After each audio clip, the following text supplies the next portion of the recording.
Hello viewers, আসসালামু আলাইকুম। আশা করি আপনারা সবাই অনেক ভালো আছেন।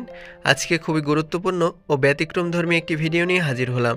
আপনারা যারা বেগুন চাষ করছেন কিংবা কম খরচে প্রচুর লাভবান হতে চান, তাদের জন্য ভিডিওটি খুবই গুরুত্বপূর্ণ। আজকে দেখাবো চাল দিয়ে এমন একটি গুরুত্বপূর্ণ দ্রবণ যা হয়তো আগে দেখেননি, আর এটি নিয়মিত তৈরি করে গাছে দিতে পারলে বেগুন গাছে বেশ ভালো ফলন হবে।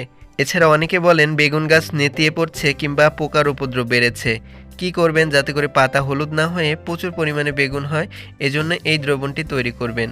আর এটি তৈরি করে নিয়মিত গাছে দিলে এবং এই পদ্ধতিতে এবং এই জাতের বেগুন চাষ করবেন যাতে করে অল্প সময়ে কিন্তু প্রচুর ফুল হবে এবং সেই সাথে বেগুনও বেশি ধরবে।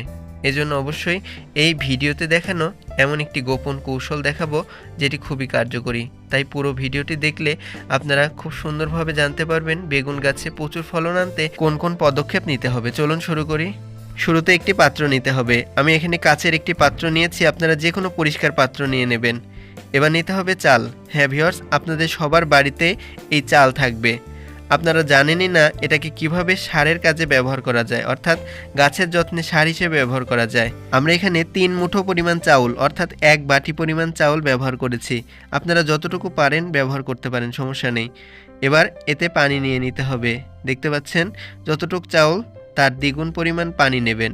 নিয়ে সুন্দর করে এরকম হাত দিয়ে খুব সুন্দর করে কষলিয়ে কষলিয়ে ধুয়ে নিতে হবে। কিছুক্ষণের মধ্যে দেখতে পাবেন পানি সাদা হয়ে গেছে এবং চাউলগুলো পরিষ্কার হয়ে যাচ্ছে। ঠিক এভাবে 2 থেকে 3 মিনিট সুন্দর করে ধুয়ে নিন। ধোয়া হয়ে গেলে এই যে পানিটা থাকবে এটাকে সুন্দর করে ছাড়িয়ে নিতে হবে। আপনারা আরেকটি পরিষ্কার পাত্রে এরকম করে ছাড়িয়ে নেবেন, অর্থাৎ পানিটাকে সুন্দরভাবে সংরক্ষণ করে রাখতে হবে। এবার এরকম করে পানি ছাড়ানো হয়ে গেলে এই চালটা আপনারা খাওয়ার জন্য অর্থাৎ রান্না করার ব্যবহার করবেন। আর এই পানিটাই হচ্ছে সেই গুরুত্বপূর্ণ উপাদান। আর এটাকে অবশ্যই ব্যবহারের ক্ষেত্রে নিয়ম রয়েছে, এজন্য এর সাথে মিশিয়ে ফেলতে হবে এই উপাদান। অনেকে বলতে পারেন এটি আরসি কিংবা কোকা-কোলা নাকি? না ভিউয়ার্স, এটি আরসি বা কোকা-কোলা কিছুই নয়। এটি একটি জৈব উপাদান যা সবার বাড়িতেই থাকে। আর এটি আপনি খুব সহজেই কিন্তু তৈরি করতে পারবেন, যা গাছের জন্য খুবই উপকার।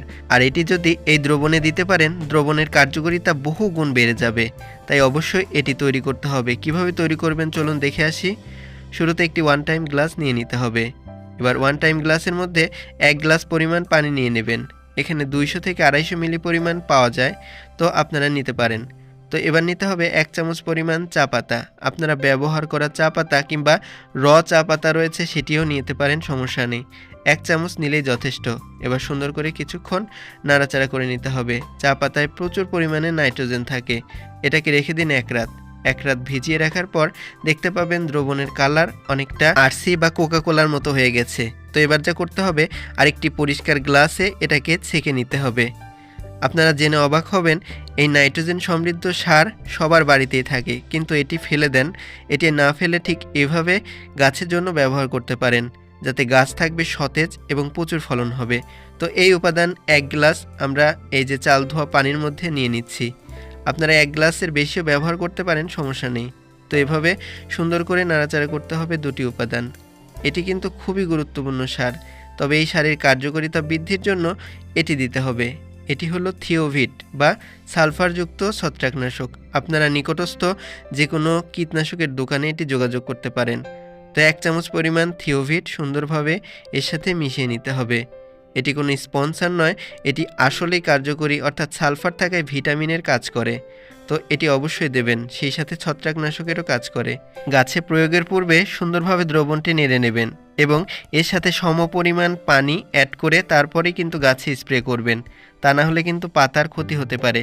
অর্থাৎ 1 লিটার দ্রবণ তৈরি করলে সাথে আরও 1 লিটার পানি অ্যাড করে তারপর এটি গাছে স্প্রে করবেন বা গাছের গোড়ায় দেবেন। এটি প্রয়োগের 1 মাসের মধ্যেই ভালো রেজাল্ট পাবেন।